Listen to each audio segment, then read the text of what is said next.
One of the most difficult parts of buying supplements is the label. Today, Richard's going to help us navigate that of what we should be looking for and what is a clear red flag. That's what we're talking about today on View on Health.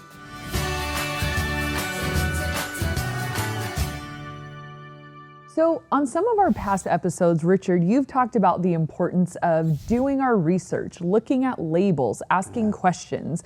Well, that sounds really good, but sometimes when we actually go to do our own research, we're looking at these labels and not even knowing what should be there, what should we be looking for. And to be honest, there's a lot of words that I don't understand, and some have warnings, some don't. So when I go into my favorite health food store, or maybe I'm looking online for supplements, when I look at that label, if I'm going to be smart about what I see, what are those things that the manufacturer has to put on there, and what should be some giveaways to me to turn the other direction and not purchase something? Yeah. I think to be a real savvy shopper, you need to not go in and buy first. You need to go in and investigate first. Take a look at some of the labels that you might want to investigate.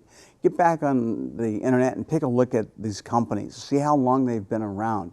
There are literally thousands of companies getting into this market every year, and the labels, I hate to say it, quite a few of them are illegal according to the FDA. The FDA is going to require certain things on those labels. They're going to require one that their disclaimer is in a box. Many supplements won't even have the disclaimer. They need to have their phone number or some way of getting a hold of the manufacturer just to get simple information. If you can't get that, don't buy that supplement.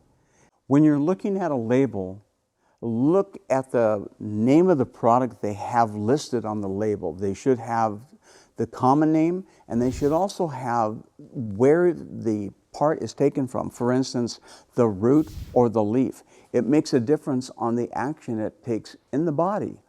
Also, you might want to take a look at the percentage they're using, and that might be a little confusing. Some say 1 to 10 concentration, some might say 10%, 20%. These are all strength combinations. Sometimes the higher percentage is better, sometimes the lower percentage is better.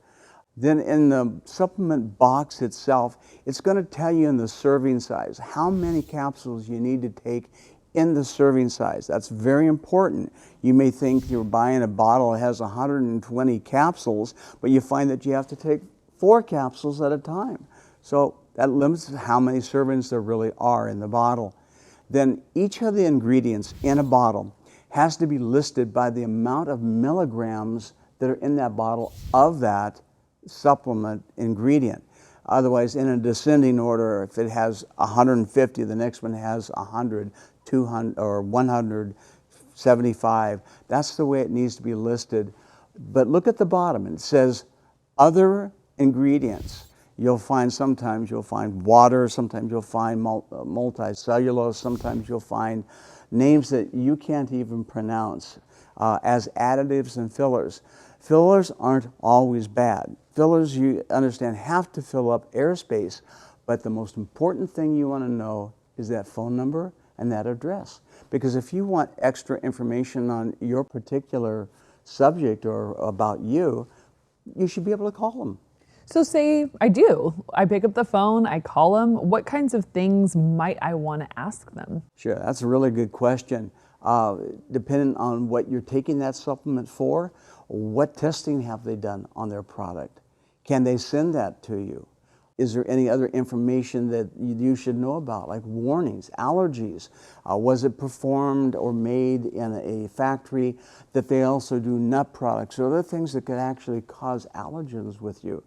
That should be stated on the bottle, by the way, as an allergen warning supplement.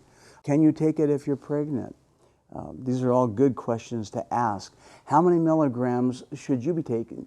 See, a capsule, a supplement, say it's 100 milligrams. That's not going to fit an 85-pound person and a 200-pound person.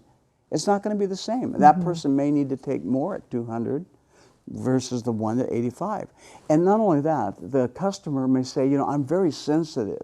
And so the company should be able to regulate how much of that supplement they can take. Sometimes capsules or tablets can be broken in half to take a smaller amount, which also makes your money last longer. Definitely. And so it sounds like if we're not able to get a hold of a company, or if it's difficult to get a hold of them, that might tip us off to this could be someone that we don't want to invest our health in or trust our health with. Yeah, pass by. There are a lot of companies now that have illegal drugs on their shelves by the FDA standards, FTC standards. They really might be a good company, but if you can't get a hold of them and find out their testing, how they test, percentage of the product, then I would shy away from that. And by the way, if you can't find the information, we've been around for 25 years. If we don't carry their product, that's okay. Just give us a call and we'd be glad to spend a little time with you. Well, thank you. Such good information. So hope this was helpful. Thanks so much for watching, and we'll see you next time.